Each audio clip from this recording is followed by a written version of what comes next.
Good afternoon, everyone, and welcome to your Rangers Review News Bulletin this Monday, the 24th of March. Lots of Rangers-related news doing the rounds. Before we get stuck right in, just a quick word for our podcast sponsor. As ever, Rangers Review is now brought to you thanks to S1 Jobs.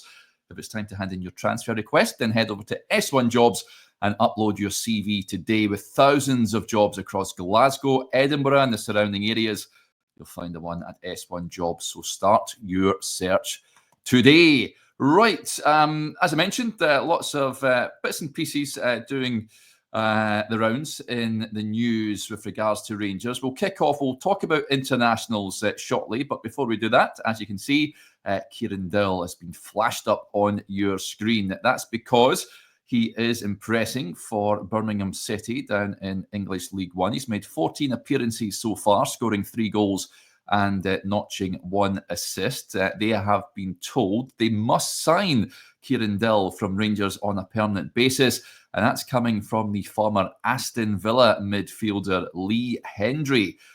Speaking to Football League World, he said they're coming out of League One into the Championship. They're going to need players like him, when alluding to Dowell, and I think that will be the key to their success. If they can keep a good squad of players who can adapt and play in the Championship, I think he's definitely one that you'd think that they'd want to maybe keep on a permanent basis in the summer. Squad depth in the Championship is so key because of the relentless amount of games that has been proven in League One as well for them. I do feel that they should keep Dowell on a permanent. There's still more to come from him, so keeping Dowell is a must. So, interesting words there from Lee Hendrie on Kieran Dowell. He certainly is seemingly doing the business at St Andrews, alongside Ben Davies, incidentally, as well. The pair of them are impressing for Birmingham.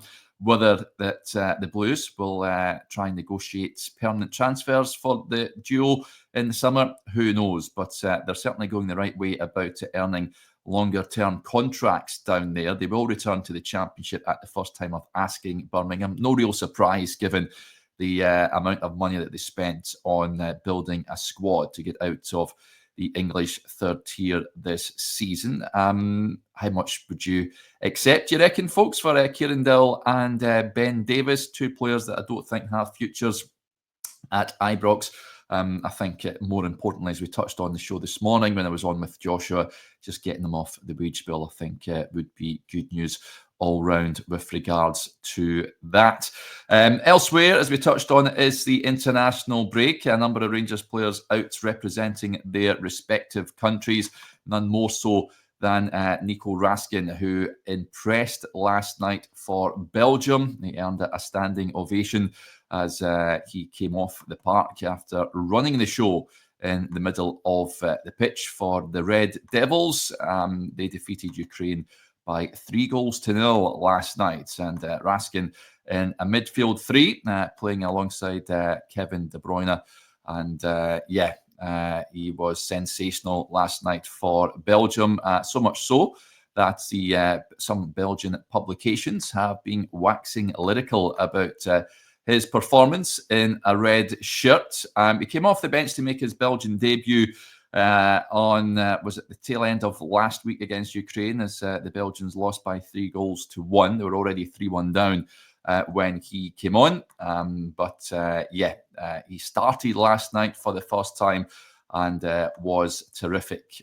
He dominated the chat on the show this morning, as myself and Joshua just sort of had a little debate about how much he is valued with Rangers and whether he is deserving of a new contract. Now, I'll read you some of the quotations from the Belgian publications. You will have seen last night, if you're active on social media, that there was many people from Belgium blown away by his performance. So we'll kick off with the RTBF, a publication over in Belgium. They wrote Nicolas Raskin was fantastic for his debut. If there's one player who scored points today in the eyes of Rudy Garcia and his staff, it was him. He showed a lot of maturity, staying in the centre in his role of protecting his defence, while the De Bruyne-Vanaken duo played higher up. We saw a real relay number 6, and that's very important to give freedom to the other 2 midfielders. Nicolas Raskin has the ability to play forward and build the game. I can't see how Rudy Garcia could do without him in the next match. That was an opinion shared by Christine Schrader, who is a Belgian football journalist. And she said, "I had no doubts about his ability to take on this role, regardless of the opponent. From the first minute, we saw him give his instructions and manage his match, despite an illogical yellow card received very early on. His ability to defend while advancing also allowed the Devils to stifle this Ukrainian team. And it must be added that he became aware of many things in Glasgow, particularly regarding diet." Yeah, this is alluding to, we touched on it in the show this morning when Raskin came out in that press conference of his earlier on in the season, where he said that he has lost a bit of weight, and he looked at his diet and his eating to improve his body composition and his fitness, because he was picking up niggling injuries at Rangers, which he hadn't done whilst playing in Belgium. Nieuwsblad, a publication over in Belgium, fired a sort of shot at former manager Domenico Tedesco, who never called Raskin up to the squad. Their story was titled, "Hello, Domenico, how Nicolas Raskin proved Tedesco wrong on his first team debut." Le Soir, another publication, was also full of praise, saying the player no one has forgotten on the banks of the Meuse River excelled against Ukraine.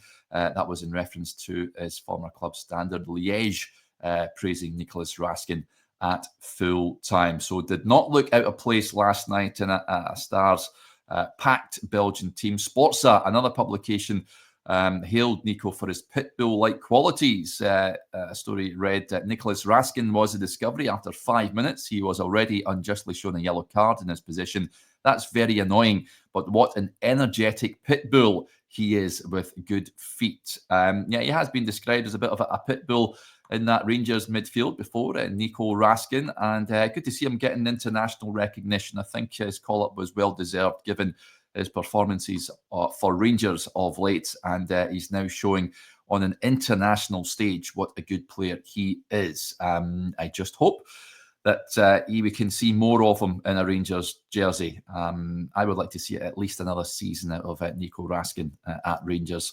But let us know in the comments, folks. Again, as I touched on earlier, he dominated the show this morning, where we looked at how much is he worth to Rangers, how much would you be looking at if he is to move on this summer. I think we're looking upwards of £20+ million, and if he continues in this trajectory, we're talking more. But yeah, keep it up, Nico. Fantastic to see that reaction last night. I did enjoy watching the social media clips after his display for Belgium.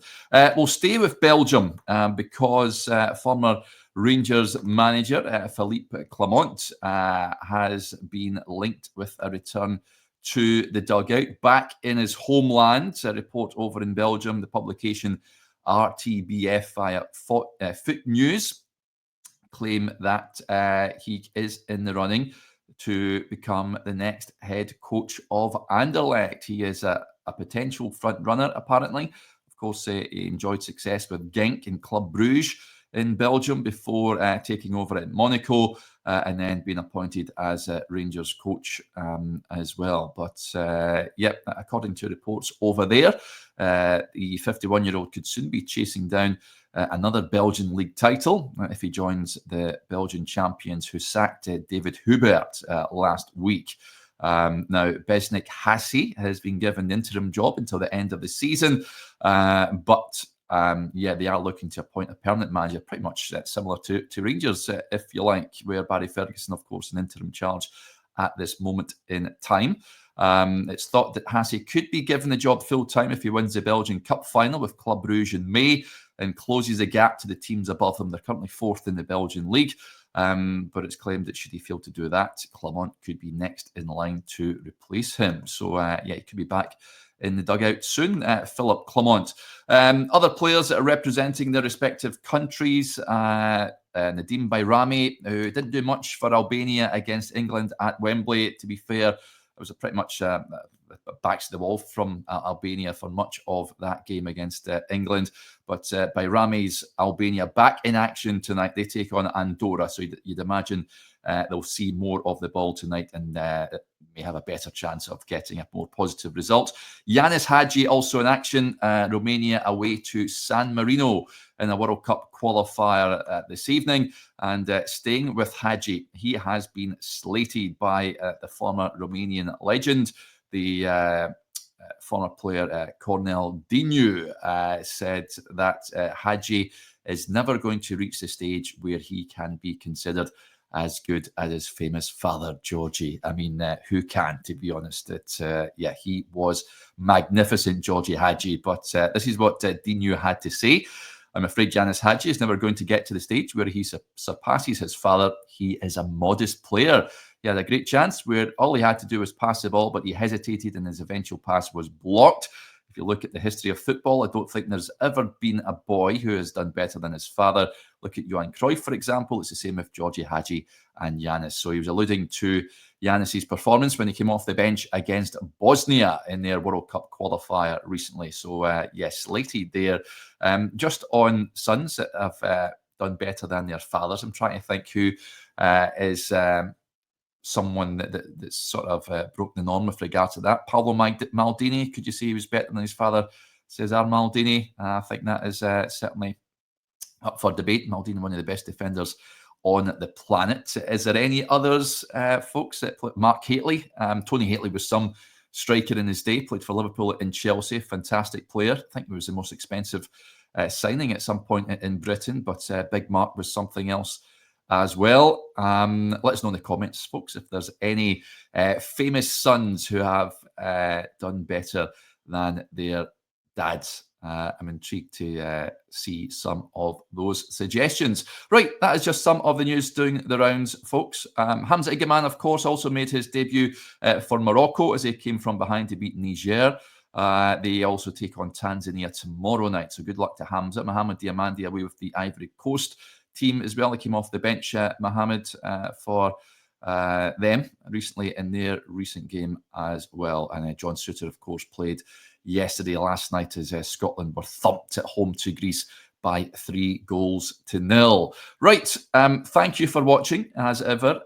Just a heads up, if you are a Rangers Review Extra member, we are recording our weekly Q&A show this afternoon, so we hope you can join us for that. Tomorrow morning, I'll be joined by Johnny on the show, so 9:30 for that, for the briefing, and we'll speak to you then. Until then, enjoy the rest of your Monday. Bye for now.